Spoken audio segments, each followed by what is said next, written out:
গ্যাসের চলমান সংকট শিল্প খাতে বেশ নেগেটিভ একটা প্রভাব ফেলেছে এবং সেটির কারণে দেখা গেছে আমাদের সার উৎপাদন এতটাই ব্যাহত হচ্ছে, আমরা বাইরে থেকে সার আনতে হচ্ছে, যেটা আমাদের অর্থনৈতিকভাবে আমাদেরকে আসলে পর্যদস্ত করছে। শিল্প মন্ত্রণালয়ের দায়িত্বপ্রাপ্ত নতুন উপদেষ্টা আদিলুর রহমান খান প্রথমেই জানালেন তার প্রথম দায়িত্ব হবে এই যে সার উৎপাদনে সংকট যে চলছে গ্যাসের, সেটি নিরসন করা এবং এই শিল্প খাতটিকে সম্পূর্ণভাবে দুর্নীতিমুক্ত করা। প্রথম দিন তিনি মন্ত্রণালয়ে এসে তার যে কর্মকর্তা কর্মচারীরা আছেন তাদের সাথে সভা করেছেন, মতবিনিময় সভা, এবং সভা শেষে সাংবাদিকদের তিনি তার সামনের যে কাজগুলো হবে, তিনি কোন কোন উদ্দেশ্য নিয়ে সামনে এগোবেন সেই ব্যাপারগুলো বিস্তারিত জানিয়েছেন।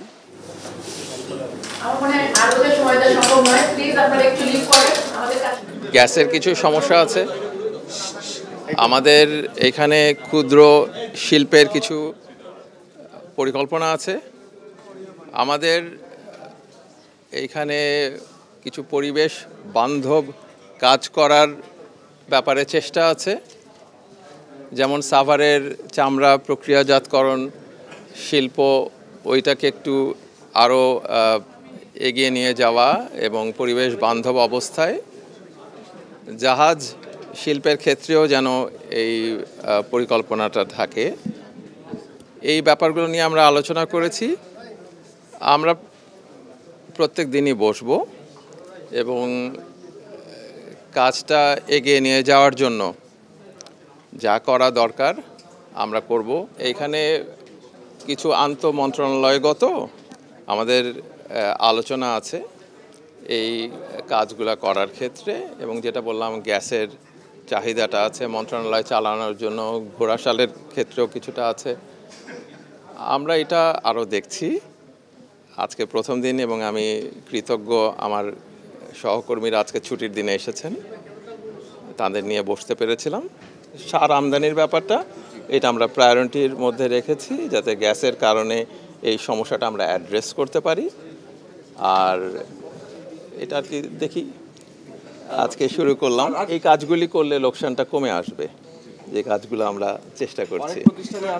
আমরা সিক ইন্ডাস্ট্রিজ হয়ে আছে, ওগুলো আমরা ঠিক করার চেষ্টা করছি। যেসব সেক্টরগুলো আমরা এখন মনে করছি যে আমাদের সমস্যা আছে, চ্যালেঞ্জ আছে, এইগুলো স্যার বলেছেন ক্রস কাটিং ইস্যুগুলোকে সবচেয়ে প্রায়োরিটি দিয়ে অ্যাড্রেস করতে।